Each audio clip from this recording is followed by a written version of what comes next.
So let's bring in Hussam Zomlot now. He's head of the Palestinian mission to the UK. Welcome to the program. First and foremost, do you condemn what Hamas did inside Israel to Israeli civilians? There are dead and there are hostages. First and foremost, the Western media must really abandon this framework that has gotten us to where we are today. Okay, but I just want to know, do you support the killing of civilians? Of course not, of course not, of course not. So do you condemn that? The loss of civilian life is tragic in all sides. And what is happening is extremely worrying and very tragic. And as we speak, the loss of lives, you've counted 70 Israeli deaths. There is more than 200 Palestinian deaths so far, more than 1,600.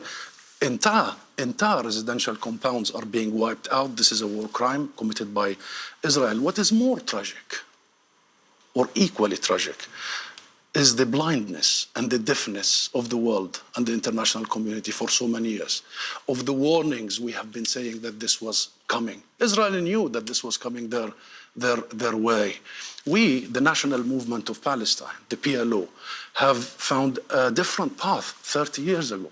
We have committed to what the world asks us: recognize Israel, commit to negotiations and non-violence, and to international legitimacy and resolution. Israel was expected to do one thing only: roll back its occupation, stop its colonial settlement expansion. Not one day it did so, killing the prospects of a two-state solution.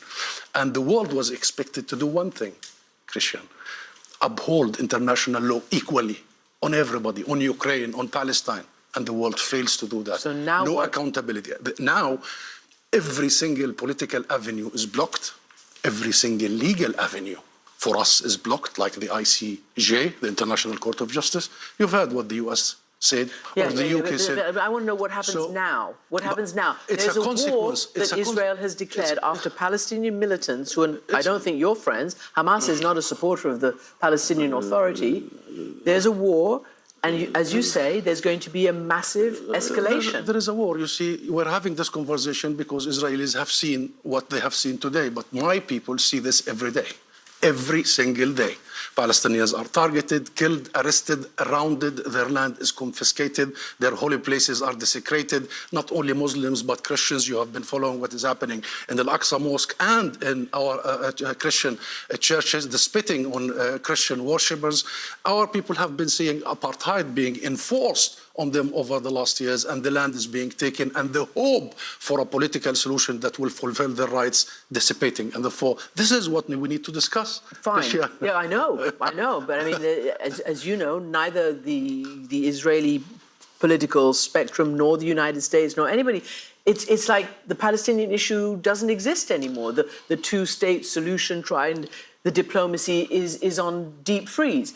Can I first ask you, though, before we get to there, what triggered this attack? It's on a certain date. It's 50 years to the date just about.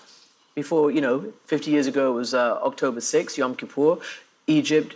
Syria launched a surprise attack on Israel. What do you think triggered this? And it was a very sophisticated Hamas attack. I don't know. I really, really don't know. What I know is that it was a matter of when, not if. We've been shouting every day, don't leave a vacuum. Don't unheed what we are saying. Pay attention. Don't underestimate people's desire for freedom, for ending the bondage and captivity. Pay attention to the destruction that Israel is doing. Make sure that these supremacists in the Israeli government are not going to turn the whole thing upside down. And therefore, this is not about timing and all that. This is about the fact that we discuss everything except the core thing, the fundamental issue, the root causes. And we've been doing this for 75 years. One sentence. You know that 70% of the population in Gaza, the Palestinians, are refugees since the Nakba of 1948. You know that they have been under besiegement since 2007, the biggest open-air prison. This is what leads to events that you want to discuss. So here's the thing. Obviously, the Israelis will say this is what happens when we evacuate, for instance, withdraw from Gaza, which they have done. And as you're right, it is sealed and it is a very heavily guarded situation.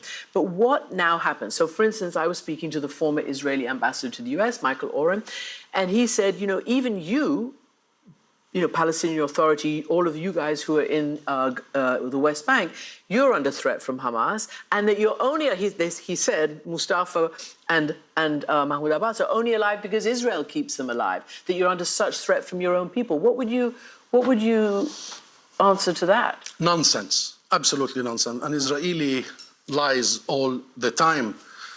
What our people in Gaza are subjected to are the same in the West Bank, in Jerusalem, and our refugees and diaspora.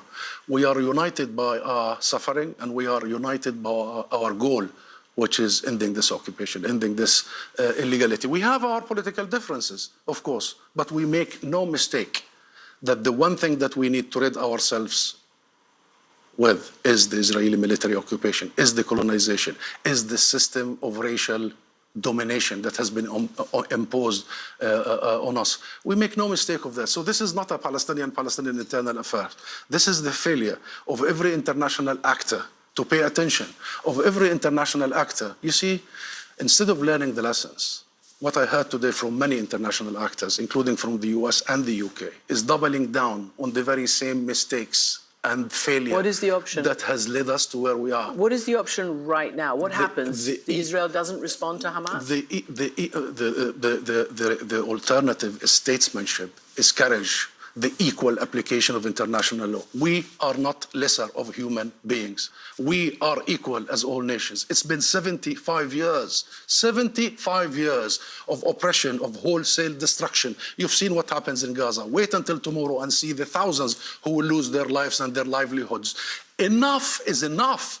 The only solution is respect people's legitimate birthright of self-determination, the right to return to their properties, the right to establish a state of their own, and stop dodging this. Stop finding, detours around it. There is no such a thing as detour. Peace can only be struck with us, the Palestinians, not with anyone else. Because Israel is in odds with us, because Israel has taken our land, because Israel is subjecting us and oppressing us, not anybody else. And bravery from the international community requires the equal application of international law. Israel, as an occupying power, has a full responsibility to protect the civilians under its own occupation, right? This is international law. Israel has the full responsibility to make sure no civilian is harmed. It's been doing the opposite for 75 years. You've just shown on your own program. Do you worry that that statement that you're making is completely compromised when Palestinian militants, terrorists, bomb Israeli civilians, kill them, capture them, hold them hostage? No. How do you keep the moral high ground in that case? We keep the moral high ground by sticking to international law, by reverting to international judicial system, by seeking the ruling of the International Criminal Court. Let international judges come to Palestine, the occupied Palestinian territory, and rule, and we will accept the ruling. If we commit any mistakes or crimes, we will accept it. But everybody knows it's Israel that has been violating every provision of international law and our common human decency. Do you see, final question, is there any mediator, the US or anybody right now, who could de-escalate this? The US is completely disqualified. And I've been following what is coming from Washington. Washington considers Israel to be a domestic issue, not a foreign policy issue, and Washington is playing political footballing with this. Mm-hmm. And regrettably, we have been at the receiving end. The solution is the world, the international community. Mm-hmm. The US should be on the table, but so is Europe, so is the rest of the world, so is China. The world must come together to end this conflict, as it did with all other conflicts. We are not an exception. Hussam Zomlot, Palestinian, the head of the Palestinian mission here, thank you for that perspective.